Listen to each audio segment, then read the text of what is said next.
on the way to the ruin project at Tagaytay.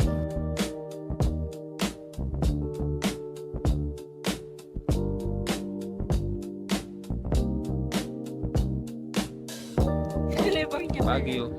Nasa Baguio. Sir, ay yung bodyguard namin, sir. Busy, may kausap. 25 degrees and it's really cold. Charot. Okay naman sarili. Actually, hindi malamig talaga. It's cold. It's cold. I got chicken skin.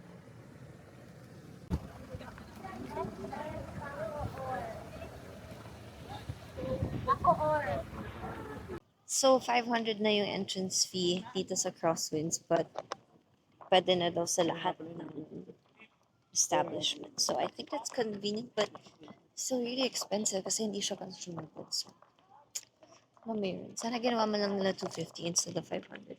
Diba, love? Yeah.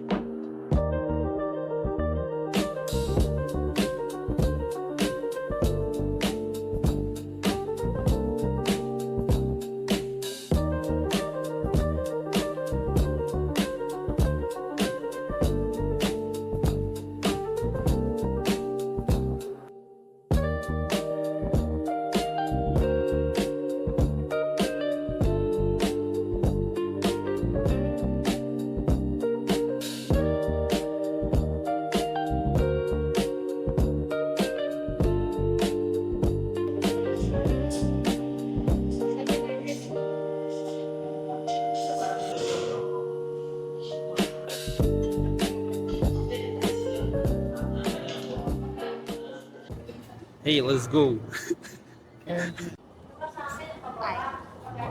Wala ulit.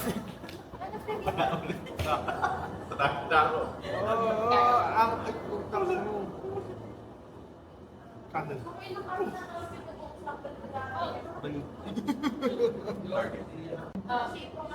Fire.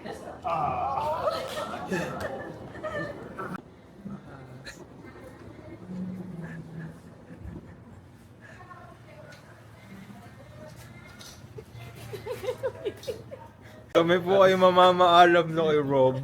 See you. See you when I see. See you when I see you. We are waiting for Rob to wake up. Tulog na tulog siya. Sarap, ang sarap siguro matulog dito sa The Ruin Project.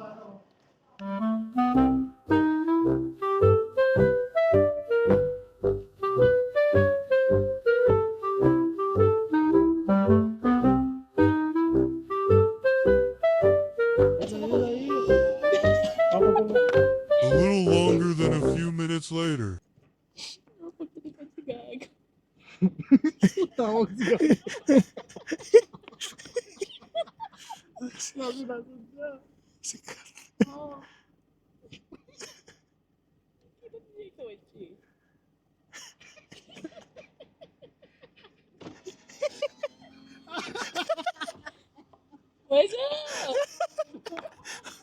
seriously? Ayun, di naman may surveillance sa doon.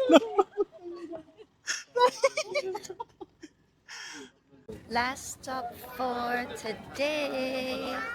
So we're gonna end our weekend here at Leslie's Bulalo. Ni Mama Meg.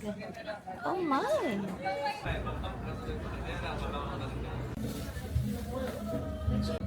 Ito po yung padalwa, yung menu na kabais ng balon. Anong maid? Wala ko, naiwan ako. Pochi, pwede ba magpa-picture, kuya? No picture. Hello. Ay, Bawal.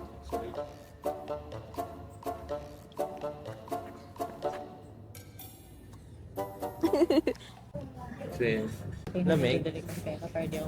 Who do you aspire to be? Who do you aspire to be? no specific person.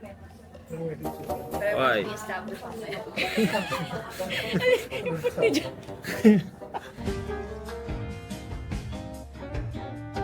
Hey guys, so it's a Saturday afternoon and we are here at the Baristro. The Baristro. I'm not sure. I'm not sure. the bistro. Actually, the ambience here is really nice. It's already 1:45 and di mainit. Medyo mahangin. Pero hindi siya yung malagkit pag nasa labas ka.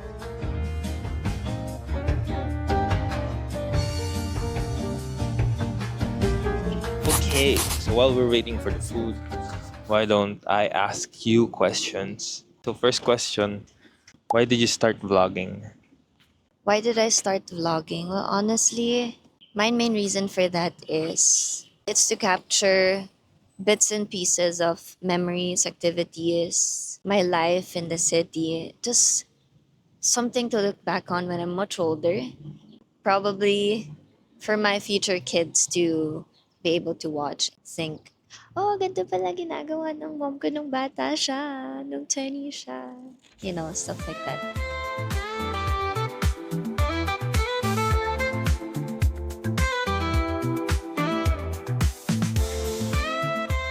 Second question, when did you start streaming? I actually started streaming during the pandemic. I was streaming Mobile Legends on Facebook. It was very fun. And then my followers grew. But then I had to stop because I went back to Manila to work. I stopped for 2 years and then I decided to stream again. I finally got my own PC setup and I started streaming Valorant and I got lots of opportunities to partner with brands. Yeah. When did you start streaming? 2019? You know who was there all along? Boss G. Hi, Boss G. Spaghetti you like? The burnt mac and cheese is good, no? Is the sisig spicy? Yeah? Third question, what are your plans, in your career, streaming, generally in life? Career wise, I would want to take up a leadership role to be able to lead a team of my own. Take up courses. I still plan to stream once a week, I guess. To yap on stream, probably play a few tilted Valorant games. I plan to focus more on my life outside to actually do more activities, healthy activities. Parang lahat ng tao nasa labas na lang talaga ngayon. They're traveling, they're doing lots of activities, they're enjoying time with their families and friends. So I want to be the very best that no one ever was. Okay, last question. What's it like living alone in Manila? I've lived independently since 2012. Uy, yung tagal na. Right after graduating from high school. So, hindi ako dumiretso sa college, university because I took up IB, if you guys know what IB is, if you want to study abroad. At first, it was hard, but at the same time, masaya siya kasi unang beses kong naging independent talaga, like away from my parents. So, andun yung you have to be responsible, you have to be safe, you have to keep updating them. First time ko magluto on my own. I mean, I do cook at home, but first time ko magluto sa dorm. But I do go home over the weekend, so it's not as bad. And then when I graduated, I went to DLSU and dun ko mas na-feel yung pagiging, oh no, yung pagiging independent ko. Wait lang, hindi tayo pwede magkalat. In college din, tapos during the pandemic, umuwi muna ako sa Lipa. So I got to rest from being independent. And then when I got my first ever job, bumalik na naman ako na Manila. 13 years? Wow. Wow, 13 years. I guess my parents have always taught me to be independent. It was a bit hard because I get homesick. Doon din ako natutong gumastos, pumarty, magtipid, magkasakit mag-isa. Budgeting, savings in general, doon din talaga kayo matututo kasi pag may emergency, tapos wala parents nyo. A lot of mixed emotions, honestly. It's fun, exciting. It gets sad most of the time. Pero very fulfilling because it builds your character and it makes you who you are. You get to know more about yourself.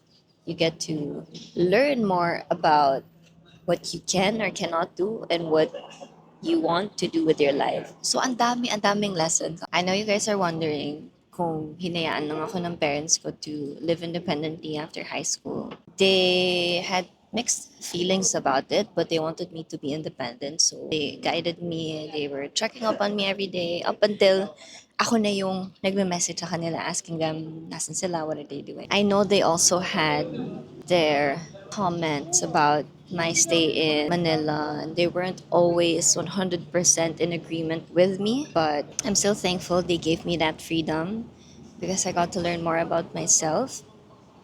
I learned more about responsibilities and life, and I learned to cherish spending time with family more. And yung values ko talaga, I would say, something that my parents are proud of.